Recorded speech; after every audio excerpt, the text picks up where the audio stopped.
Mirpur stadium সংলগ্ন একটি ticket কাউন্টারে জ্বলছে আগুন। এখানেই টিকিট পাওয়ার আশায় জড়ো হয়েছিল কয়েকশো ক্রিকেট প্রেমী। কিন্তু বিপিএল দেখতে আসা শত শত সমর্থক সকাল থেকে অপেক্ষা করেও টিকিট পাননি। এতে ক্ষুব্ধ হয়ে গেট ভেঙে ভেতরে প্রবেশ করেন তারা। এরপরই ঘটে ভাঙচুর ও অগ্নিসংযোগ। বিক্ষুব্ধ দর্শকদের অভিযোগ, গ্যালারি ফাঁকা থাকলেও টিকিট সংকট তৈরি করেছে একটা চক্র। আমরা খেলা দেখতে আসছি, আমরা এখানে কারো বিরুদ্ধে কথা বলার জন্য আসি না, কাউকে হেয় প্রতিপন্ন করার জন্য আসি না।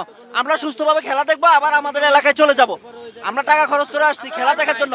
ক্রিকেট বাঙালির আবেগ, এই আবেগ নিয়ে খেলা কেন হবে? আমি ব্যাংকে গেছিলাম, ভাই একটা টিকিট পাইনি, 3 ঘন্টা দাঁড়াইছিলাম, কোনো টিকিট দেয় না আমাদেরকে। বলতেছে আজকে টিকিট নাই। আমরা 3 ঘন্টা দাঁড়াইছিলাম, ওখানে কোনো টিকিট পাই নাই। আগে পাপন থাকতেও সেটা হয়েছে, এই ফারুকের বেলা হয়েছে সেটাই হইতেছে। ভাঙচুর হইতেছে, আগুন ধরাই দিতে, তারা নিজেরাই আগুন ধরাই দিতে ভাঙচুর হইতেছে। তাহলে কোথায় গেল উন্নয়ন, কোথায় পরিবর্তন, কোথায়? খেলা যদি না দেখতে পারি আজকে আমরা আগুন ধরাই দিব। অনলাইনে বেশিরভাগ টিকিট ছেড়েছে বাংলাদেশ ক্রিকেট বোর্ড। তারপরও কালোবাজারিরা বেশ সক্রিয়। কয়েক গুণ বেশি দামে তারা টিকিট বিক্রি করছেন খেলা দেখতে আসা দর্শকদের কাছে। টিকিট দুটো কত নেবেন ভাই, একটু একবার এক রেট বলেন। ভাই আমি একটা টিকিট 2000 করে, আমি তোমার দুইটা টিকিট 1500 3000 টাকা করে দিছি। 250 টাকার টিকিট ভাই 1500 টাকা। 250 না 345 টাকা। 345 টাকার টিকিট 2000 করে দেবেন না, কত 1500? হ্যাঁ 1500। আচ্ছা তাহলে আপনি আসেন, আমি এই যে 4 নাম্বার গেটে আছে, আপনি একটু আসেন। 4 নাম্বার গেটে আছে, 4 নাম্বার গেটে আছে, এই জায়গা বটগাছের নিচে আছে।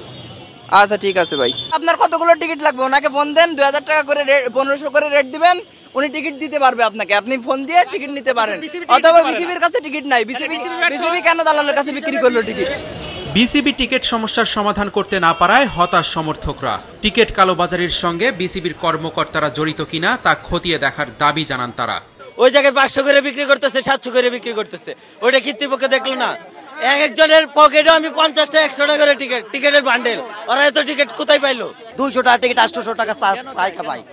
150 টাকা এখন বর্তমানে সেন্টিকে চলতে আছে ভাই। আমার তো অনেক দূর থেকে খেলা দেখতে আসছে ভাই, আশা করিয়া ভাই বরিশাল কোটাও খাইতে আইছি ভাই। দালাল চক্র আমাকে টিকিট দিতে চাইছিল, যার কারণে আমি ওখান থেকে টিকিট নেইনি। ঠিক আছে, যখন সকালে আসলাম সেই দেখছি একই চিত্র, কোনো টিকিট নাই।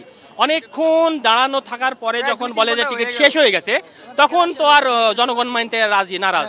বিপিএল এর উদ্বোধনী দিনেও টিকিট না পেয়ে ক্ষুব্ধ দর্শকরা মিরপুর স্টেডিয়ামের প্রধান ফটকের সামনে ভাঙচুর করেছিল। অনিক জাবের, মাছরাঙ্গা সংবাদ, ঢাকা।